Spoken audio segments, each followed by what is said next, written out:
Hello everyone, मैं हूं मुनमुन कुमार शर्मा। मंथन पॉइंट ट्यूटोरियल्स में आप सभी का पुनः स्वागत है। पिछले वीडियो में हम लोग एक्सरसाइज 4.2 पढ़ रहे थे। उसमें कुछ क्वेश्चंस हम लोग सॉल्व किए थे। आज फिर उसके आगे हम कंटिन्यू कर रहे हैं। पिछले वीडियो में क्वेश्चन नंबर 1 में हमने 3, 4 और 5 को सॉल्व किया था और सब आपको होमवर्क में दिया था। हमें आशा है कि आप लोग होमवर्क कर लिए होंगे। आपका किसी प्रकार का कोई कमेंट नहीं है। हमने बोला था कि यदि आपसे क्वेश्चन नहीं बने तो आप कमेंट बॉक्स में जाकर कमेंट जरूर कीजिएगा। 2 नंबर जो क्वेश्चन है, उदाहरण 1 में दी गई समस्याओं को हल कीजिए। यह उदाहरण वाला क्वेश्चन है जिसमें समीकरण को सेट कर दिया गया है। उसको भी आप खुद से सॉल्व कर लिए होंगे। 3 नंबर और 4 नंबर हम छोड़ दिए थे होमवर्क के लिए। यह भी हम उम्मीद कर रहे हैं कि आपसे बन गया होगा। 5 नंबर यहाँ पे हम सॉल्व किए थे। एक आखिरी क्वेश्चन इस चैप्टर का हम सॉल्व कर रहे हैं।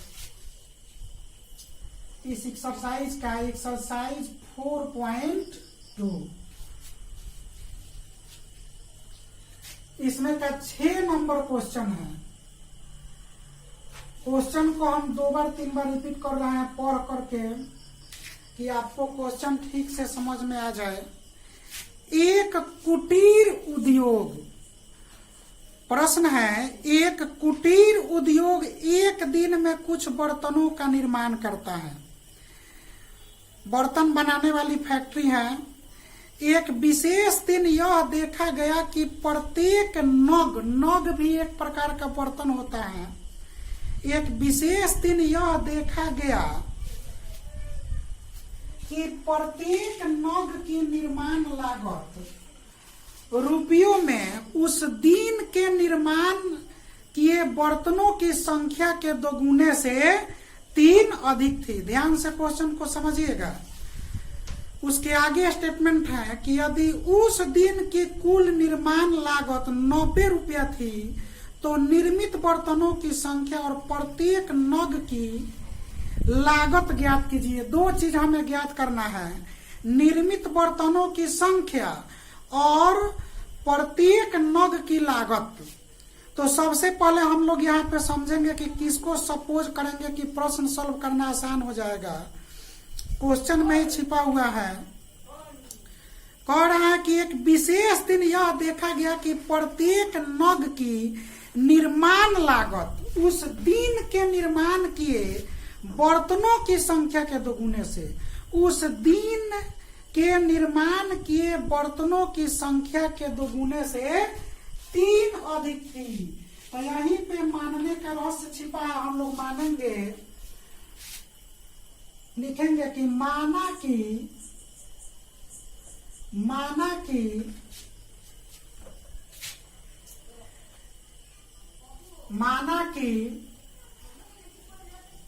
प्रत्येक दिन, क्या हम लोग लिखेंगे, माना कि प्रत्येक दिन, जिसको विशेष दिन माना जा रहा है, माना कि प्रत्येक दिन या उस दिन यहाँ पे लिखेंगे तो और ज्यादा बेटर रहेगा। माना कि उस दिन निर्माण किए गए बर्तनों की संख्या को हम लोग x सपोज कर लेते हैं। कितना सपोज कर लिए? x सपोज कर लिए। तो नग की लागत हम लोगों को मालूम करना है। तो प्रश्न में है कि प्रत्येक नग भी एक प्रकार का बर्तन है। तो इसलिए इस पर हम लोग ध्यान देंगे कि प्रत्येक नग की निर्माण लागत यहाँ पे लिखेंगे। इसलिए प्रत्येक नग एक प्रकार का बर्तन है। इसका उपयोग हम लोग दराज में करते हैं नग को। तो इसलिए प्रत्येक नग की निर्माण लागत यह रुपया में दिया गया है। प्रश्न में निर्माण लागत उस दिन के निर्माण किए बर्तनों की संख्या के दोगुने से। तो x का दोगुना कितना होगा 2x, इससे 3 अधिक है तो 2x प्लस 3। यह जो कि लागत मूल्य है तो इसको हम लोग रुपया लिखेंगे। प्रश्न में भी कह रहे हैं रुपया में दिया गया है। अब हम लोग आएंगे लिखेंगे, इसलिए अकॉर्डिंग टू क्वेश्चन या लिख सकते हैं अकॉर्डिंग टू गिवन कंडीशन, दिए गए शर्त से कह रहे हैं यदि उस दिन की कुल निर्माण लागत, ध्यान दीजिए कि एक नग के निर्माण लागत 2x प्लस 3 है। एक नग को बनाने में 2x प्लस 3 रुपया लगता है। तो आप समझ सकते हैं कि एक बर्तन जो एक प्रकार का नग है को निर्माण करने में कितना रुपया खर्च होगा। जैसे आप समझ सकते हैं कि एक कलम यदि 5 रुपया में बिक रहा है तो 4 कलम का दाम कितना होगा 20 रुपया। 20 कैसे आएगा 4 में 5 से गुना करने पर। उसी प्रकार से यहाँ पे कुल निर्माण लागत कैसे मिलेगा, एक नग का जितना निर्माण लागत है उसमें बर्तनों की संख्या से गुना कर देंगे, यानी क्या हो जाएगा x into 2x plus 3 is equal to, इसको हम लोग 90 के बराबर करेंगे। अब इसको हम लोग सॉल्व करेंगे, x में 2x से मल्टीप्लाई करेंगे तो यह होगा 2x स्क्वायर और यह प्लस 3x और 90 को फिर हम लोग इधर ला लेंगे, माइनस 90 इज इक्वल टू 0। ध्यान रहे इस अभ्यास में हमें क्वाड्रेटिक इक्वेशन को फैक्टर मेथड से सॉल्व करना है, गुणनखंड विधि से सॉल्व करना है। तो इसको हम लोग सॉल्व करेंगे first into last and second part divided into 2 parts. 2x square में माइनस 90 से मल्टीप्लाई करेंगे तो यह आएगा माइनस 180x स्क्वायर, तो यह माइनस 180x स्क्वायर आया। अब हम लोग सेकेंड पार्ट को जो 3x है इसको इस प्रकार से ब्रेक करेंगे, इस प्रकार से तोड़ेंगे कि सरल करने पर यानी जोड़ने या घटाने पर जब उसको सिंप्लीफाई किया जाए तो कितना आए 3x आए और दोनों टर्म को आपस में गुना किया जाए तो कितना आए माइनस 180x स्क्वायर। इसलिए इसको हम लोग लिखते हैं 2x स्क्वायर। आप सभी जानते हैं कि 15 और 12 में 3 का अंतर होता है, इसलिए यहाँ पे हम लोग 15x में से 12x को घटाएंगे तो क्या लिखेंगे प्लस 15x माइनस 12x। 15 में से 12 जाएगा 3x आएगा और 15 में 12 से जब हम लोग मल्टीप्लाई करते हैं तो कितना आता है 180 आता है। क्योंकि माइनस 12 है तो 15 में माइनस 12 से मल्टीप्लाई करेंगे तो कितना आ जाएगा माइनस 180x स्क्वायर आएगा, माइनस 90 इक्वल टू 0। अब इसमें हम लोग दो का पेयर बनाते हैं, दो का पेयर बनाते हैं और दोनों में सेम चीज जो मिल रहा है उसको हम लोग कॉमन के माध्यम से बाहर निकालते हैं। या 2x स्क्वायर और प्लस 15x में आप देख रहे हैं कि दोनों में x कॉमन है, दोनों में क्या कॉमन है x कॉमन है, तो x को हम लोग बाहर निकालते हैं तो इसमें बचेगा 2x प्लस 15 और इसमें क्या बचेगा, इसमें हम लोग कॉमन लेंगे। कॉमन दोनों में मैक्सिमम कॉमन कितना मिल रहा है 6 मिल रहा है, तो 6 को कॉमन लेंगे तो यहाँ पे क्या मिलेगा माइनस 6 को कॉमन लेंगे तो अब यहाँ पे क्या हो जाएगा प्लस, तब ना माइनस प्लस माइनस हो जाएगा। मल्टीप्लाई कॉमन लेने के बाद फिर मल्टीप्लाई करने पर पहले वाला टर्म आ जाना चाहिए। जैसे हम लोग माइनस 6 से 2x में मल्टीप्लाई करेंगे तो माइनस 12x आएगा और यहाँ पे प्लस रखेंगे तब ना माइनस प्लस माइनस होगा। तो यहाँ पे कितना लिखेंगे 15 लिखेंगे, तब 15 में 6 से मल्टीप्लाई करेंगे तो 90 आएगा इज इक्वल टू 0। अब हम लोग हमेशा की तरह एक बार अंदर वाले टर्म को लिखेंगे और एक बार बाहर वाले टर्म को लिखेंगे तो यह मिलेगा x minus 6 into 2x plus 15 is equal to 0। अब दोनों टर्म को जो दोनों फैक्टर का कंपोनेंट है इसको हम लोग अलग अलग 0 के बराबर करेंगे तो करके देखते हैं क्या मिलेगा। x minus 6 is equal to 0, so x equal to क्या होगा 6 होगा। इधर जब हम लोग जीरो के इक्विवेलेंट करेंगे 2x plus 15 is equal to 0। आप इसको सॉल्व कर सकते हैं खुद से। -15 2x equal to -15, so x is equal to कितना आएगा -15/2 -15/2। तो यहाँ पे ध्यान रहे, हमें बर्तनों की संख्या मालूम करना है और रुपया मालूम करना है, लागत मूल्य मालूम करना है प्रत्येक नग का। दोनों में से कोई भी माइनस में नहीं हो सकता है, इसलिए x का जो मान जो आया माइनस में, इसको हम लोग इम्पॉसिबल कहेंगे, यानी यह असंभव होगा, इनवैलिड होगा। और जो प्लस में वैल्यू होगा यही पॉसिबल होगा। तो यही हम लोग x इक्वल टू 6, यही x का वैल्यू सपोज हम लोग करेंगे। तो उसके बाद हम यहाँ बनाते हैं, इधर बनाते हैं,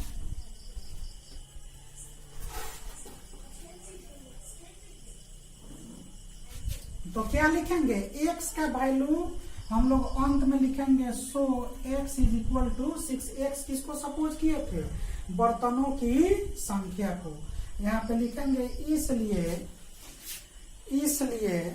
बर्तनों की संख्या, इसलिए उस दिन, जैसे है लैंग्वेज वैसे ही लिखेंगे, इसलिए उस दिन निर्माण, इसलिए उस दिन निर्माण किए गए बर्तनों की संख्या, किए गए बर्तनों की संख्या इज इक्वल टू कितना लिखेंगे 6। तो बर्तनों की संख्या क्या होगा 6 होगा। यहाँ पे लिखेंगे तथा प्रत्येक नग की निर्माण लागत is equal to 2x plus 3 दे रहा है, तो 2 इंटू x का वैल्यू हम लोग रखेंगे 6 और प्लस 3। तो यह कितना होगा 12 प्लस 3 इज इक्वल टू कितना होगा 15, यह रुपया होगा। तो बर्तनों की संख्या 6 होगा और प्रत्येक नग की निर्माण लागत कितना होगा 15 रुपया होगा, और यही हम लोगों का आंसर होगा। तो एक्सरसाइज 4.2 में जो कॉम्प्लिकेटेड क्वेश्चन था उसको हमने सॉल्व कर दिया। इसके आगे आप नोट कर सकते हैं, इसके आगे हम लोग एक्सरसाइज 4.3 में जो क्वेश्चंस है उसको सॉल्व करेंगे। हम लोगों ने फैक्टर विधि से द्विघात समीकरण को सॉल्व करना सीख लिया। इसके बाद एक्सरसाइज 4.3 में हम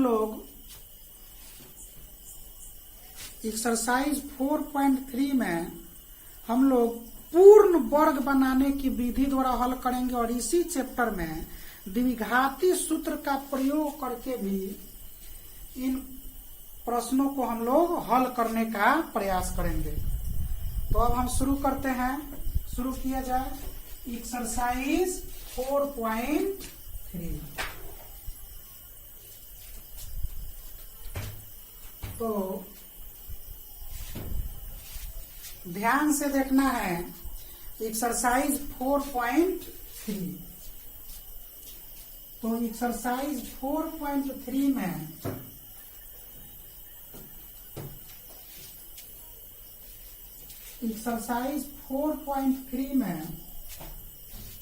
क्वेश्चन है,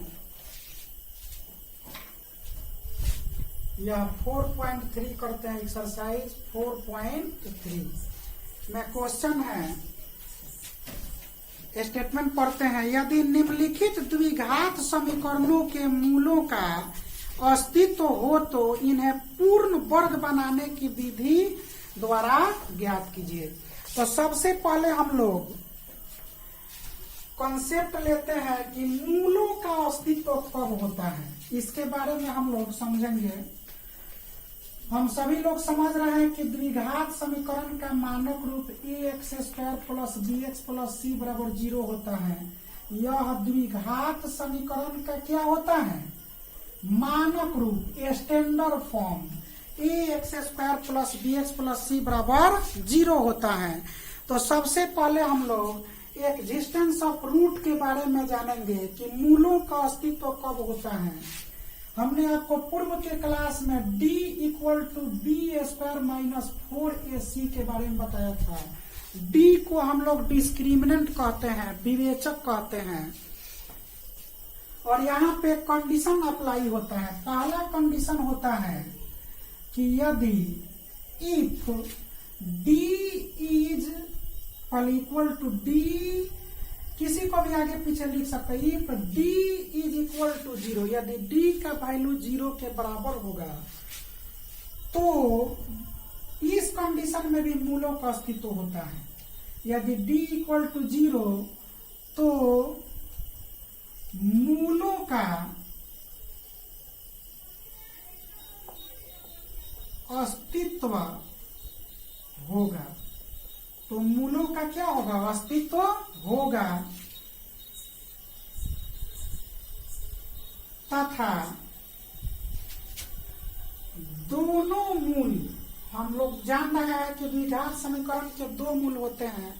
तो हमने लिखा कि यदि d इक्वल टू 0 यानी विवेचक 0 के बराबर हो तो मूलों का अस्तित्व होगा तथा दोनों मूल वास्तविक, दोनों मूल वास्तविक एवं आपस में बराबर होंगे। बराबर की जगह पर हम लोग समान भी लिख सकते हैं। हमने क्या लिखा एक बार फिर से समझते हैं कि यदि d इज इक्वल टू 0 तो मूलों का अस्तित्व होगा तथा दोनों मूल वास्तविक एवं आपस में बराबर होंगे। यानी इस कंडीशन में हम लोग क्या कहेंगे? यानी अल्फा इज इक्वल टू क्या होगा? बीटा होगा। अल्फा बीटा के बराबर होगा। हमने आपको बताया था कि द्विघात समीकरण के दो मूल होते हैं और उन मूलों को हम लोग अल्फा और बीटा के नाम से जानते हैं। तो जब d 0 के बराबर हो जाए तो अल्फा और बीटा आपस में क्या होंगे? बराबर होंगे।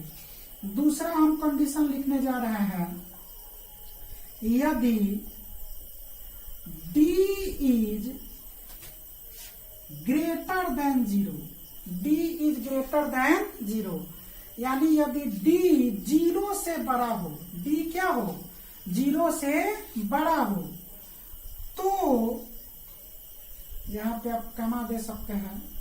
तो नीचे वाले लाइन से लिख रहे हैं, तो मूलों का, इस कंडीशन में भी मूलों का अस्तित्व होता है।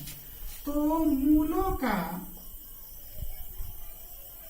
अस्तित्व होगा, मूलों का अस्तित्व होगा तथा दोनों मूल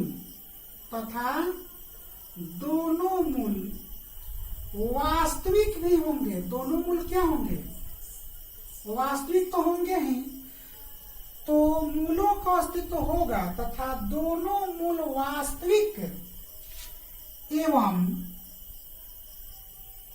असमान होंगे, यानी बराबर नहीं होंगे। हम लोग बराबर नहीं होंगे भी लिख सकते हैं, या उसके जगह पर हम लोग क्या लिख सकते हैं? असमान एवं असमान होंगे। एवं क्या होंगे?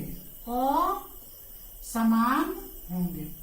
इसको हम लोग लिख सकते हैं, यानी इस कंडीशन में alpha is not equal to beta, alpha beta के बराबर नहीं होता है। इसमें दो कंडीशन हो सकता है, या तो alpha is less than beta होगा या alpha is greater then beta होगा। या तो अल्फा बीटा से छोटा होगा या बड़ा होगा, दोनों कंडीशन हो सकता है। यदि अल्फा बड़ा होगा तो बीटा छोटा होगा, यदि बीटा बड़ा होगा तो अल्फा छोटा होगा। यही इसका कंडीशन होता है। इन दोनों हम लोग कंडीशन को मिला करके एक भाषा में भी हम लोग रिप्रेजेंट कर सकते हैं। इन दोनों कंडीशन को मिला करके हम लोग दोनों मूल वास्तविक होंगे। यानी यदि हम लोग इसको अगर लिख दें कि d is greater than n equal to 0, दोनों कंडीशन को मिला करके यदि हम लोग लिख दें d is greater than n equal to 0, तो इससे हम लोग निष्कर्ष निकाल सकते हैं कि यदि d is greater than n equal to 0, तो दोनों मूल वास्तविक होंगे। दोनों मूल क्या होंगे? वास्तविक होंगे। और जब वास्तविक होंगे तो मूलों का एग्जिस्टेंस होगा ही, अस्तित्व होगा ही। वास्तविक होने पर ही मूलों का अस्तित्व होता है, वास्तविक नहीं होने पर मूलों का अस्तित्व नहीं होता है। और हम तीसरा कंडीशन जैसे लिखने जा रहे हैं। तीसरा कंडीशन है कि यदि d इज लेस देन 0, यानी डिस्क्रिमिनेंट अगर 0 से कम हो जाए, कम का मतलब कि माइनस में चला जाए, तो कोई मूल वास्तविक नहीं होगा और न ही मूलों का अस्तित्व होगा। यदि d इज लेस देन 0, तो मूलों का अस्तित्व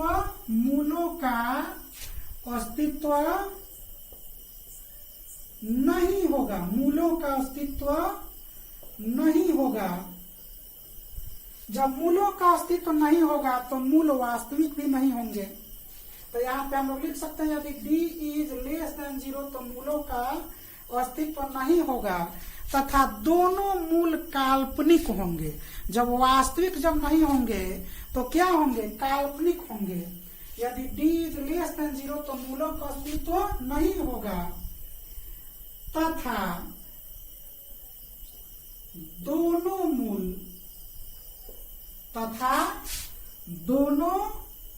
मूल काल्पनिक होंगे। दोनों मूल क्या होंगे? काल्पनिक होंगे। काल्पनिक मूल के बारे में आप लोगों को अगले क्लास में पढ़ना है। कॉम्प्लेक्स नंबर पढ़िएगा, इंटर में जाइएगा तो जो दो नंबर से मिल करके बना होता है, एक को हम लोग वास्तविक भाग कहते हैं और दूसरे को काल्पनिक भाग कहते हैं। उसका फॉर्म x प्लस आई वाई होता है, जिसके बारे में आप अगले क्लास में विस्तार से पढ़िएगा। तो अब हम लोग एक्सरसाइज 4.3 पर आते हैं। क्वेश्चन कुछ सॉल्व करके देखते हैं।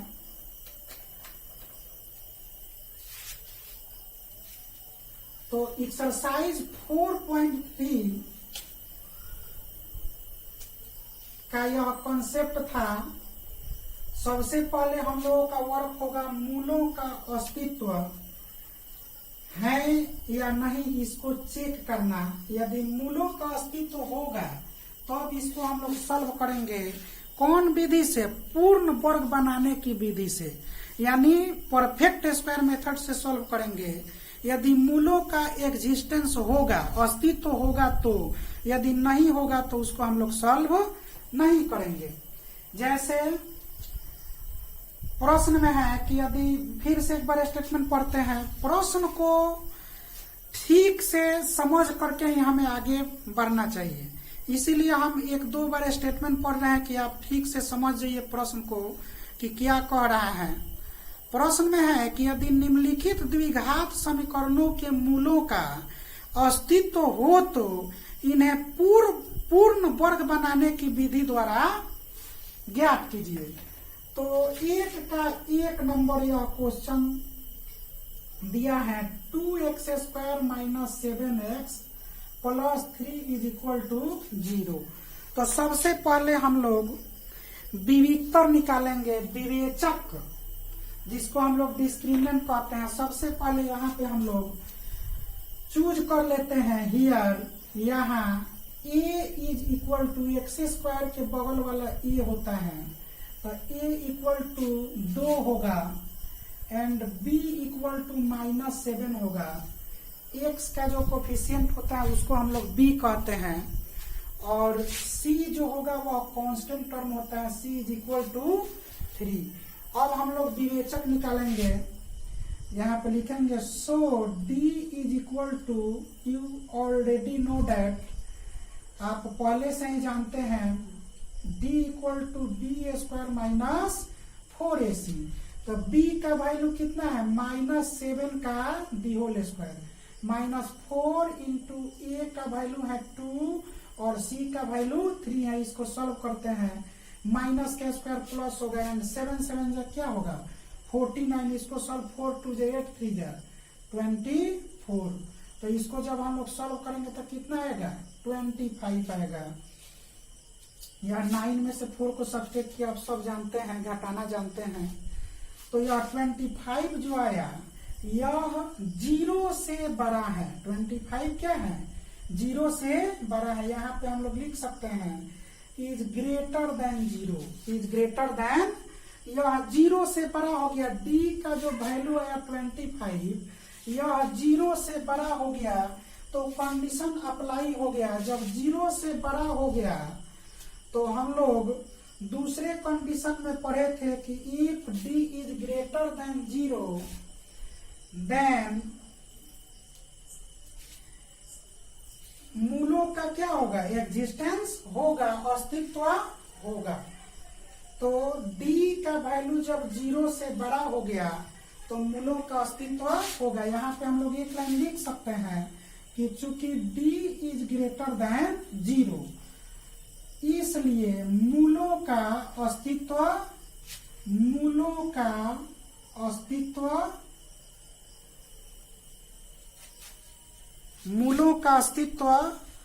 है या होगा, इसलिए मूलों का अस्तित्व है, लिखिए मूलों का अस्तित्व है। तो जब है तो अब हम लोग सॉल्व करेंगे इसको। किस विधि से सॉल्व करेंगे, परफेक्ट स्क्वायर मेथड से, पूर्ण वर्ग विधि से। देखिए कैसे सॉल्व करते हैं। सबसे पहले हम लोग द्विघात समीकरण को लिखते हैं 2x square minus 7x plus 3 is equal to 0। सबसे पहले आपको दो सूत्र पर ध्यान देना है। एक सूत्र जो आप पढ़ चुके हैं कि a square plus 2ab plus b square is equal to a plus b का दी होल स्क्वायर होता है। तो जब बीच में जब प्लस रहे, यानी यह 2ab वाला जो टर्म है अगर प्लस में रहे तो हम लोग a plus b the whole square use करेंगे। अगर बीच वाला टर्म यदि माइनस में रहे तो हम लोग a minus b the whole square formula को यूज करेंगे, क्योंकि a minus b the whole square में 2ab माइनस में होता है, इसलिए यहाँ पे माइनस में 7x है। इसलिए हम लोग सूत्र जो अप्लाई करेंगे, फॉर्मूला जो अप्लाई करेंगे वह a minus b the whole square. तो इसको हम लोग सबसे पहले सेट करते हैं सूत्र पर, या और भी जैसे तरीका है। सबसे पहले हम लोगों का वर्क ये होना चाहिए कि एक्स स्क्वायर को सिंगल कर दें, उसका कोफिशिएंट कितना कर दें, 1 के इक्विवेलेंट कर दें, 1 के बराबर कर दें। तो हम लोगों का वर्क ये और आसान हो जाएगा। तो सबसे पहले एक्स स्क्वायर का जितना गुणांक होता है, कोफिशिएंट होता है, समीकरण के दोनों तरफ उससे डिवाइड करेंगे। क्या करेंगे, दोनों तरफ एक्स स्क्वायर के कोफिशिएंट से डिवाइड करेंगे। तो दोनों तरफ एक्स स्क्वायर का कोफिशिएंट 2 है, तो 2 से क्या करेंगे, भाग दिया या देने पर, दोनों तरफ 2 से भाग दिया। तो दोनों तरफ जब 2 से भाग दिया तो यह क्या अल्टरनेट बाटे एक ही बार में कर देते हैं, -7x/2 plus 3/2 is equal to 0/2। तो इसको जब हम लोग सॉल्व करेंगे तो यह मिलेगा, 2 से 2 को कैंसिल कर देंगे, एक्स स्क्वायर -7x/2 होगा, और यह plus 3/2 is equal to 0, 0/2 equal to 0 हो गया। अब एक्स स्क्वायर सिंगल हो गया। अब इसको हम लोग a minus b the whole square के फॉर्म पर सेट करेंगे। यहां भी डायरेक्ट हम लोग बना सकते थे, 2x का दी होल स्क्वायर को हम लोग √2x का दी होल स्क्वायर लेकर के चल सकते थे, लेकिन ऐसे कॉम्प्लिकेटेड हो जाता। हम लोग ऐसे ही सॉल्व करेंगे तो रास्ता आसान होगा।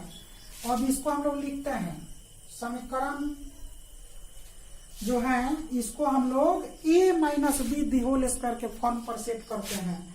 आप जानते हैं कि एक्स स्क्वायर को हम लोग x का दी होल स्क्वायर लिख सकते हैं, माइनस ए स्क्वायर माइनस 2ab।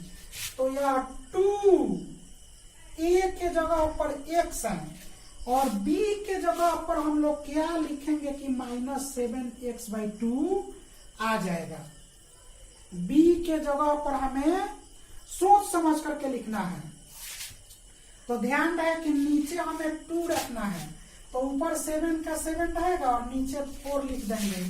तो 2 से 4 को हम लोग कैंसिल करेंगे तो 2 2 जा 4 हो जाएगा और यह मिल जाएगा -7x/2 मिल जाएगा, इतना आ जाएगा।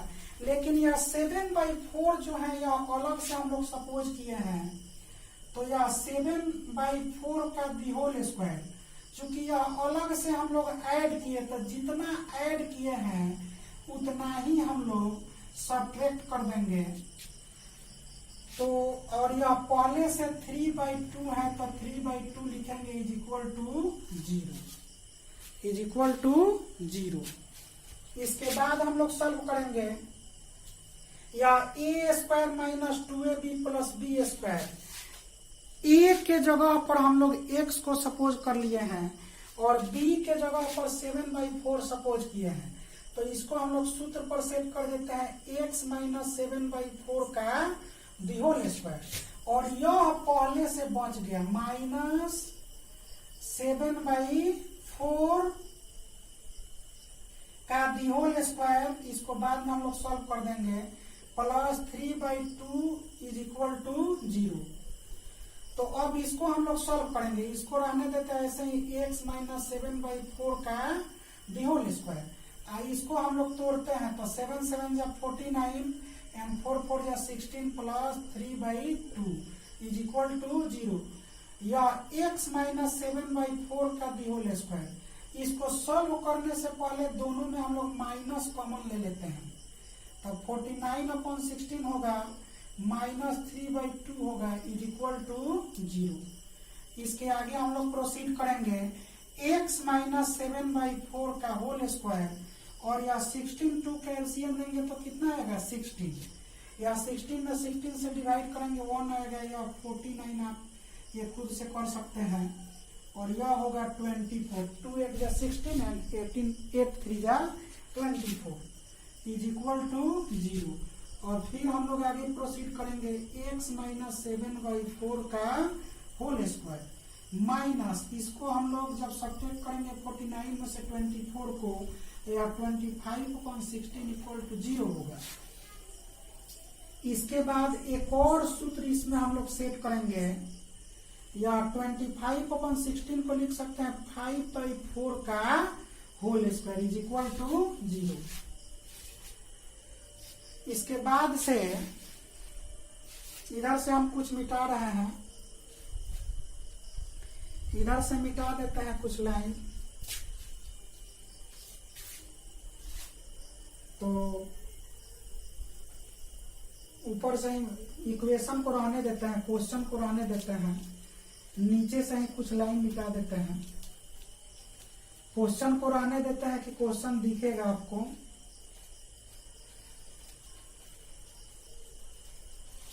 नोट करने के लिए आप वीडियो को बीच में रोक करके आप लिख सकते हैं, नोट कर सकते हैं।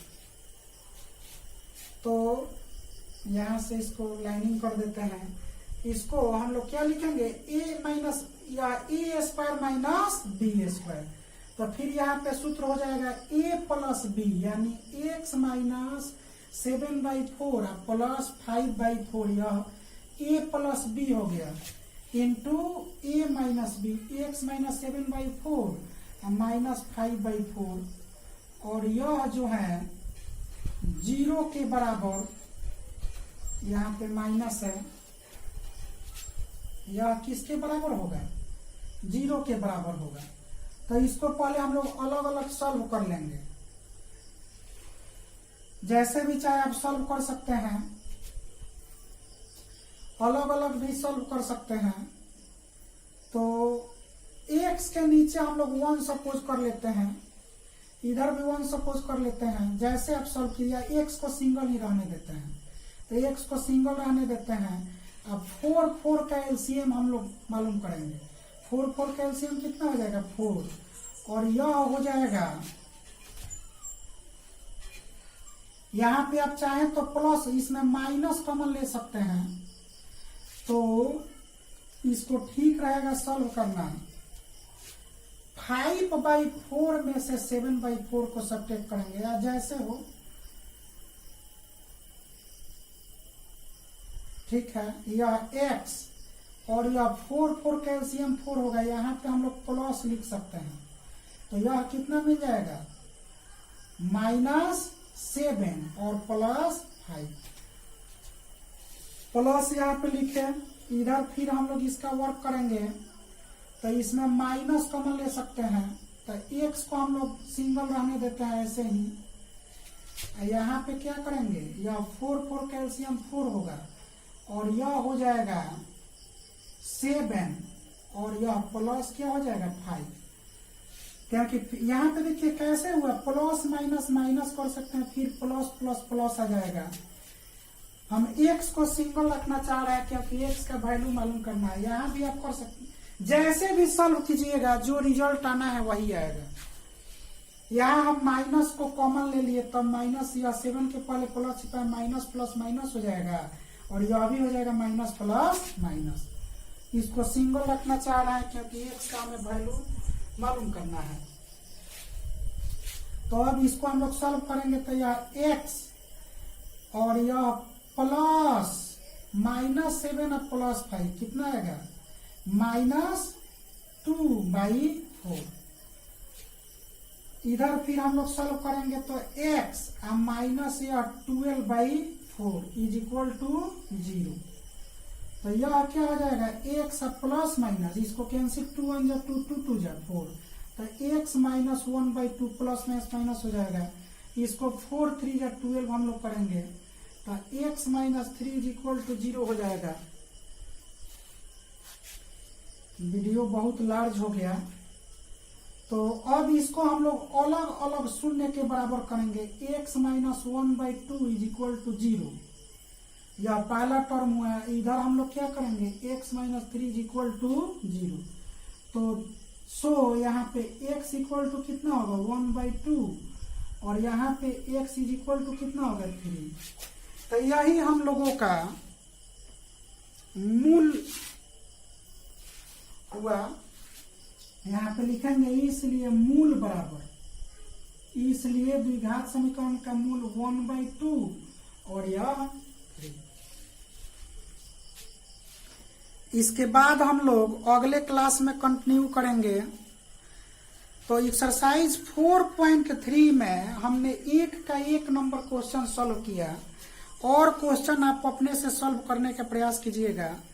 आपके लिए होमवर्क है, 1 नंबर में जो क्वेश्चन छूट गया है उसको सॉल्व कीजिएगा, और 2 नंबर भी क्वेश्चन द्विघाती सूत्र से खुद से बनाने का प्रयास कीजिएगा। नहीं बनेगा तो हम अगले वीडियो में जरूर बताएंगे। तो आपका होमवर्क हुआ, 1 नंबर में जो क्वेश्चन छूटा है उसको बनाइएगा, 2 नंबर और 3 नंबर, तो इसको बनाइएगा। तो thanking you for watching me. Video को शुरू से अंत तक देखने के लिए आप सभी का बहुत धन्यवाद।